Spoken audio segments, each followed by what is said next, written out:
You know, I know when we were speaking before we started rolling, you know, you were saying that the Joy Division film doesn't really feel like one of those auteur pieces.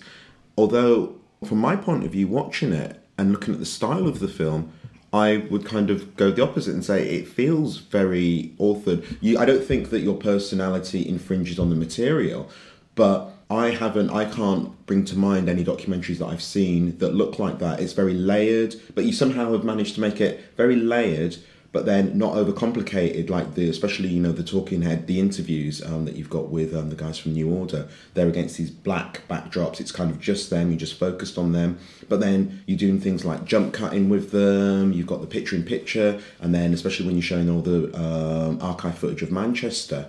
And so, you know, how did you develop that style? How did you come up with that style? And was that something that you had to convince the producers that it would work?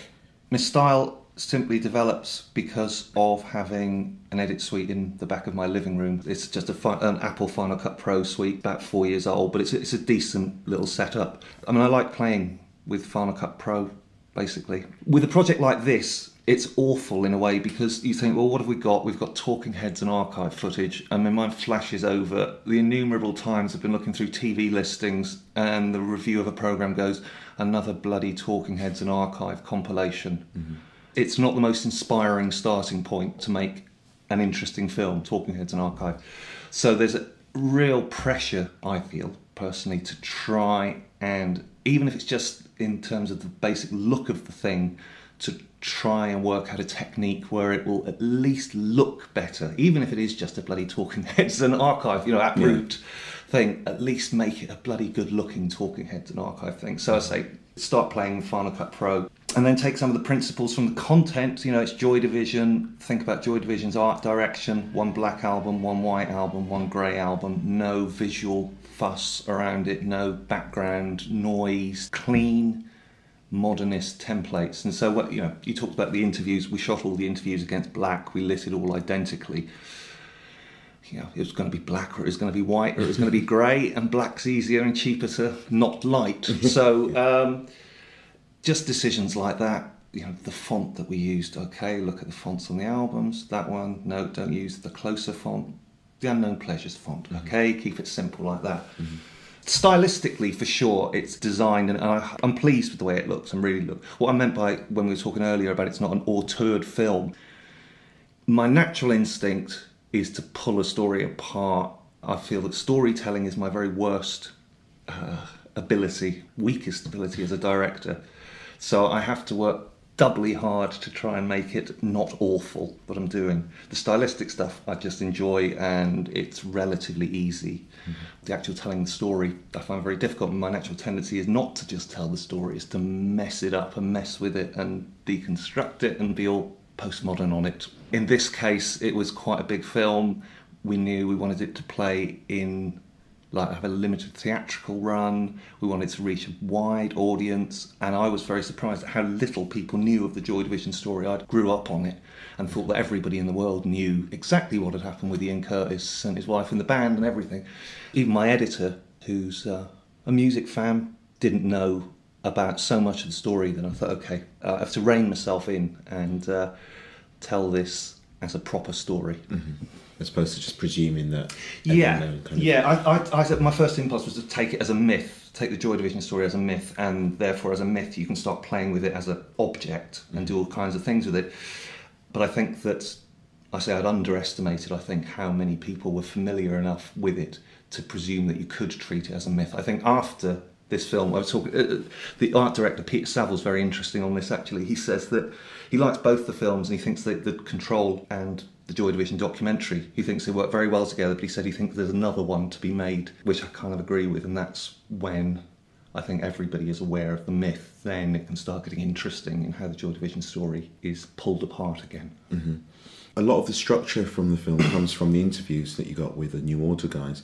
How did you put together your questions? The reason that this has popped into my head is, again, I was watching Meeting People Is Easy this morning before we spoke, and there's just that barrage of questions that go through that's going on to Tom and the rest of the members of the band. And I kind of get the impression that you at least are aware of how monotonous those kind of questions can be, and the amount of times that bands get asked the same questions over and over again, and that getting fresh answers out of them, when you've had to answer the same thing 100 times, can be a real ordeal. So, how did that work? How much time did you get to sit down with the members of New Order? How did you phrase a question? Was it just you asked them to kind of pour out their memories of the period? Well, there's two things there. The first and most important is that I worked with John Savage all the way through this. Mm-hmm. And John Savage, we used his address book to get our first pass of interviewees. Mm-hmm. And John has a history with just about all the people in this film.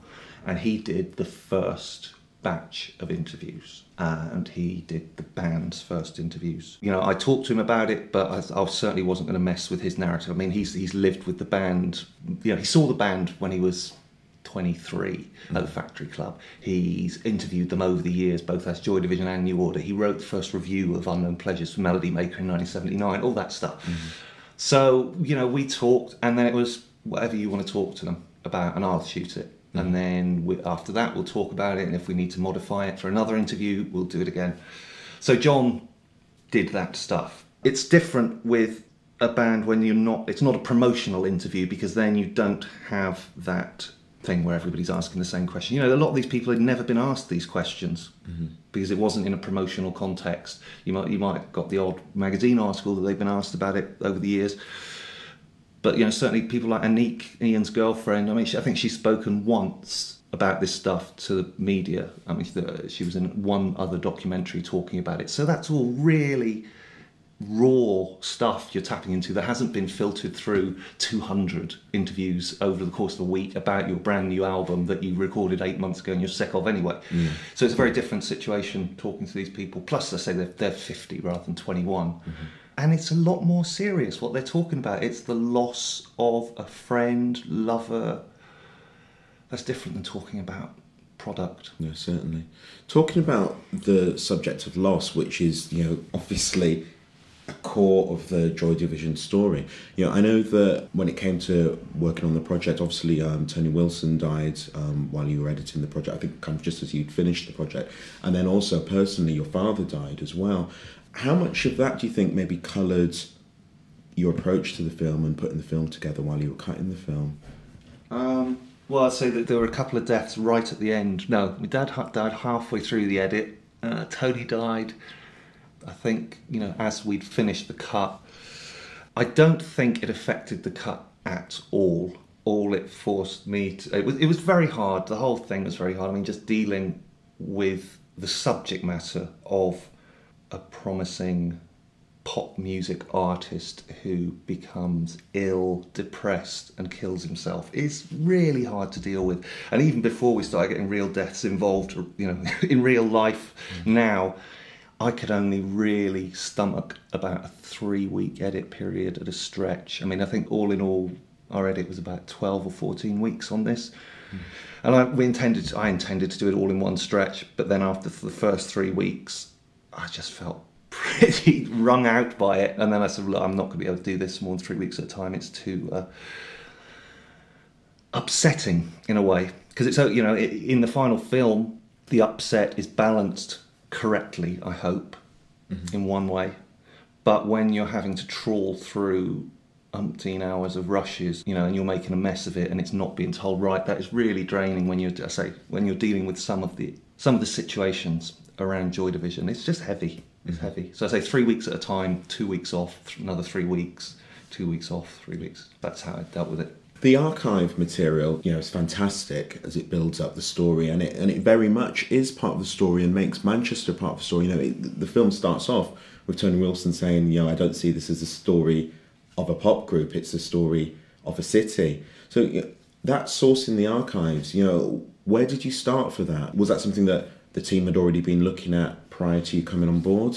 No, again, it's one of the things that I'm most happy with in the film is the archive footage we found of Manchester in the right years, 1977 through to 1980. I try and put as much urban environment as a frame for bands as I can in anything I do. I just love dealing with those kinds of images. So I always knew I wanted to have a lot of archive footage of Manchester in it. And you go to the usual sources. I mean, you go to the BBC, you go to ITV, and you sort of put in your keywords for them to do the archive search on, and you get an awful lot of stuff which is completely unusable. A lot of stuff that's been seen a lot of times, and then